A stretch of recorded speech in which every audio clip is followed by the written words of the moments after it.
Raise your hand if this has ever happened to you. It's certainly happened to me. Have you ever started a new workout routine? You're exercising, several times a week, feeling good, you're sweating, you're feeling like you're making some good progress, and then you step on that scale and it doesn't budge. And you're frustrated. And you're wondering, what was all of this hard work for? Should I just quit and give up now? Um, that's what we're going to talk about today, right? Hey everyone, this is Aaron and Juwon, and you're listening to Wellness for Real People. This show is for people who are on the go, busy, and looking for ways to live their best lives. We focus on wellness topics in mindfulness, exercise, diet, and sleep, and share quick, actionable tactics to improve your health and wellness. We're not perfect, but we're trying to get a little better each day. Let's grow on this journey together. That's what we're going to talk about today, right? Some real stuff, some real life stuff. We're going to discuss an article from Harvard Health.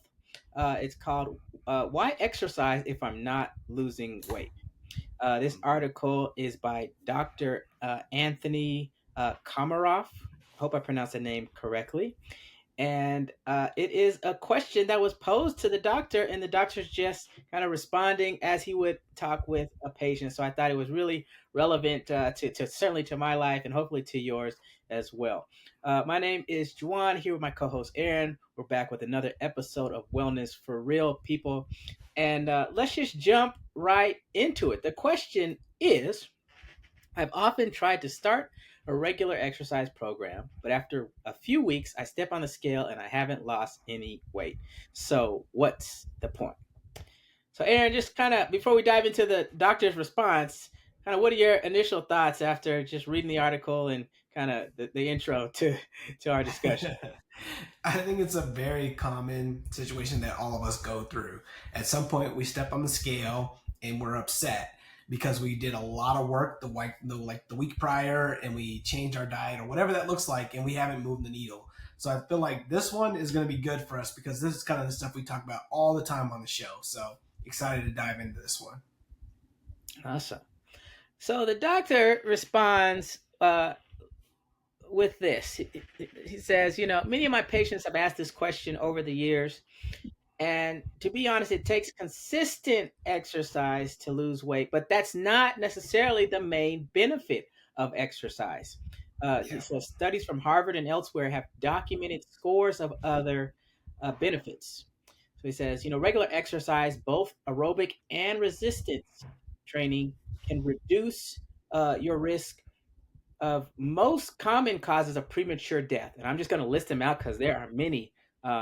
And so, exercise can reduce your risk of death due to heart disease, strokes, many types of cancer, including cancers of the breast, lung, colon, esophagus, prostate, pancreas, liver, kidney, bladder, endometrium, lining of the uterus, and several others. And that's just for getting started. Um, he says that regular exercise also reduces your risk of dementia, diabetes, depression, and anxiety.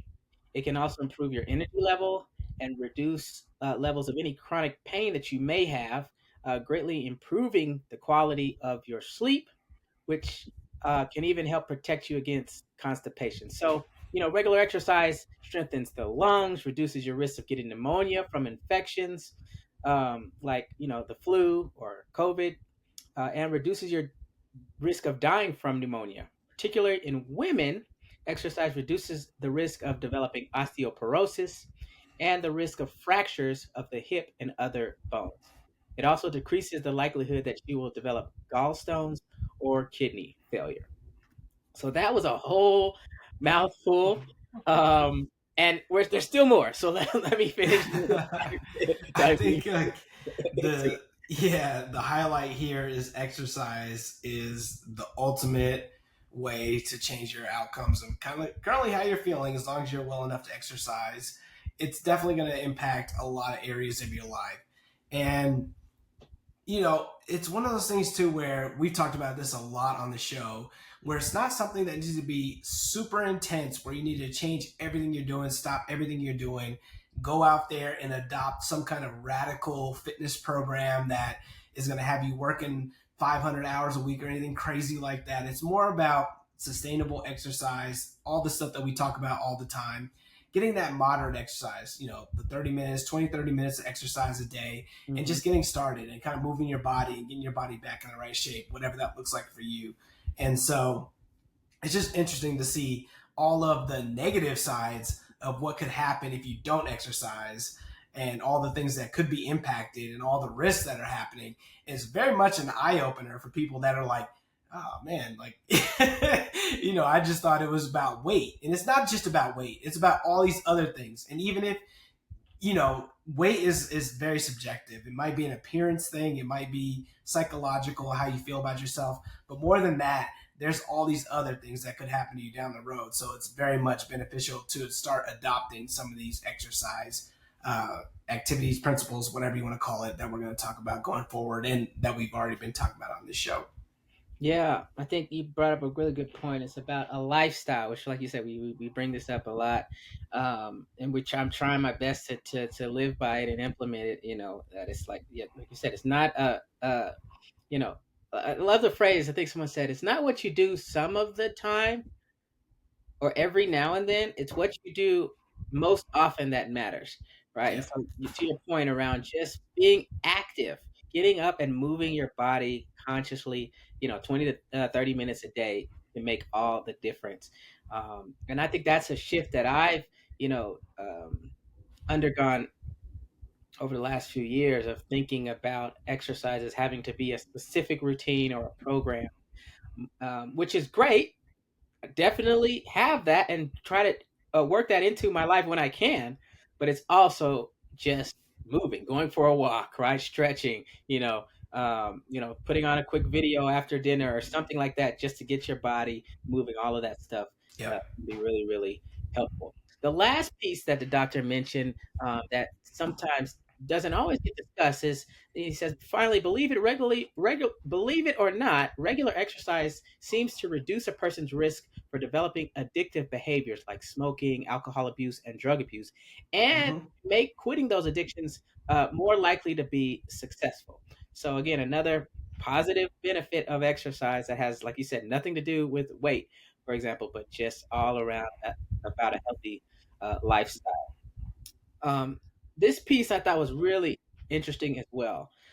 He says this idea of, like, going back to the discussion around weight, that exercise is not the only uh, reason.